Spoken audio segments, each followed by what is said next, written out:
आज यहाँ पर पहुंचे, क्या पूरा मामला? असल में मामला यह है, अब से 2 दिन पूर्व देहरादून जैसे कि पूरे प्रदेश की राजधानी है और इस राजधानी का जो दिल है वो है पल्टन बाजार। पल्टन बाजार में एक कृत्य काफ़ी लंबे समय से चल रहा है कि खास तौर पर मुसलमानों को टारगेट बनाया जाता है लड़की के छेड़खानी के मामले में। हमारा ये बोलना है कि कोई भी व्यक्ति हो, उसको किसी महिला किसी लड़की को छेड़ने का अधिकार नहीं है। कोई व्यक्ति ऐसा करता है तो पुलिस को पूरा अधिकार है कि ऐसे व्यक्ति को जेल भेजने का काम करे।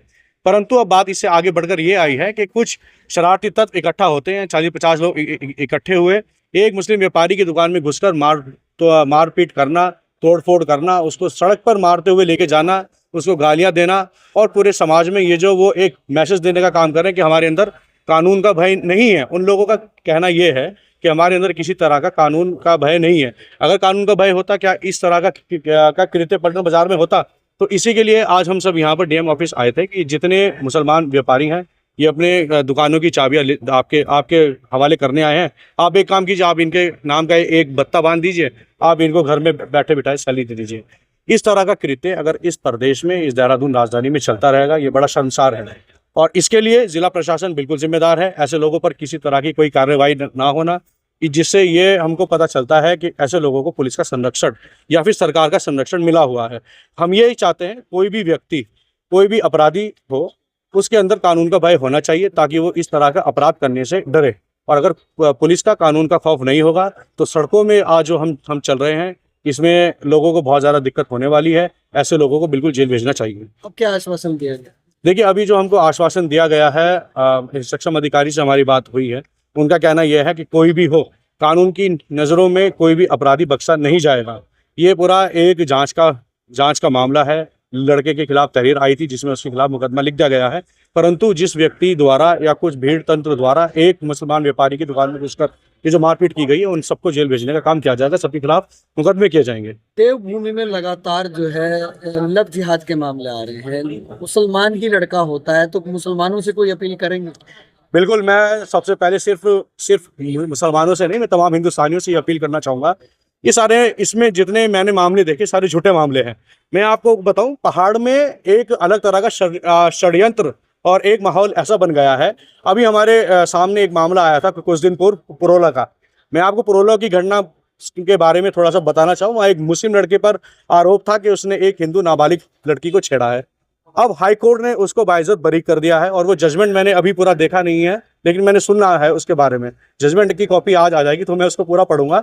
हम ये कहना चाहते हैं, कोई व्यक्ति किसी की लड़की, किसी महिला की इज्जत के साथ छेड़खानी करता है, ऐसे व्यक्ति को तुरंत गिरफ्तार करके जेल भेजने का पुलिस को काम करना चाहिए।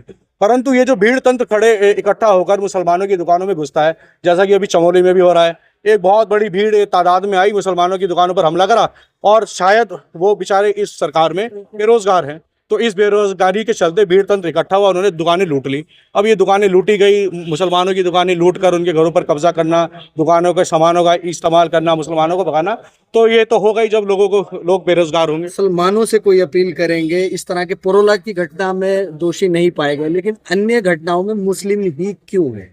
अगर कोई ऐसा मुसलमान किसी तरह की घटना करता है, मैं कहना चाहूँगा सिर्फ मुसलमानों से नहीं, हर हिंदुस्तानी से मेरा ये सवाल है और उनके लिए एक ये छोटा सा पैगाम है कि जिस तरीके से तुम्हारी माँ बहनें, आप उनकी इज्जत करते हो, आपको हर लड़की का सम्मान करना चाहिए। ऐसे लोगों का बहिष्कार किया जाए? बिल्कुल बिल्कुल होना चाहिए। इस्लाम में तो, इस्लाम का कानून, शरीयत का कानून ये कहता है, अगर कोई आदमी किसी के साथ जिना करे, यानी कोई अगर किसी का रेप करे, तो उसको शरीयत का जो कानून के वो ये कहता है कि आप उसको जिंदा मारने का हक है। आप उसको ज़मीन में गाड़िए, उसके ऊपर आप पत्थर बरसाइए। ये तो शरीयत का कानून है, इस्लाम का कानून है। मैं तो ये कहता हूँ, हिंदुस्तान के अंदर भी ये कानून होना चाहिए कि जितने लोग ये रेप करने वाले हैं, ताकि उनके अंदर डर हो, खौफ हो, आइंदा किसी की इज्जत के साथ छेड़खानी ना हो। ये नफरत जाएगी कहाँ, हिंदू मुस्लिम वाली? उत्तराखंड में अमूमन देखने को। असल में उत्तराखंड से तो ये नफरत अभी तो नहीं जाने वाली है, जिस तरीके के हालात हैं। नफरत का जो ये बीज बोया गया है, अभी एक पत्रकार साहब ने कोई सवाल किया था कि रणनीति और राजनीति, ये रणनीति बनाई गई है राजनीति करने के लिए कि इस तरीके की ये राजनीति चले। ये रणनीति जो हिंदू मुसलमान की है, इससे आज जो नुकसान हुआ है, संविधान को नुकसान हुआ है, आपसी भाईचारे का हुआ है, व्यापारियों का हुआ है, अभी तो बहुत सारे शायद नुकसान हमको झेलने पड़े। लेकिन हमारा मैसेज फिर एक है, एक मैं बात कहना चाहूँगा कि ऐसी नफरत को पीछे छोड़कर आगे बढ़ना चाहिए, जिससे मुल्क की तरक्की हो। सद्दाम जी, एक सवाल है, ऐसे 20 साल पहले भी जहाँ मुस्लिम समुदाय रहते थे, उस वक्त भी हिंदू मिलजुल के रहते थे, अब ऐसा क्या हुआ 20 साल बाद किस तरह की हो रही है? सवाल बहुत अच्छा है कि ऐसा 20 साल बाद क्या हुआ। 20 साल बाद ऐसा हुआ कि जो कुछ संगठन अब से 100 साल पहले से बड़ी मेहनत कर रहे थे, उनको कहीं पे सरकार बनाने का शायद मौका ना मिला हो। अब वो जब सरकार बनाने का मौका मिला है, कौन अपनी गद्दी को छोड़ना चाहेगा। कोई भी सरकारें बने, हम किसी की सरकार के खिलाफ नहीं, लेकिन आज सरकार के काम के खिलाफ है। सरकारें आएंगी जाएंगी, ये हिंदुस्तान रहेगा, हिंदुस्तानी रहेंगे। प्यार मोहब्बत का कोई अंत नहीं है, नफरत हमेशा हारती है, सच्चाई की हमेशा जीत होती है। हाँ, हो सकता है कि शायद थोड़ा समय लगे। ठीक, धन्यवाद।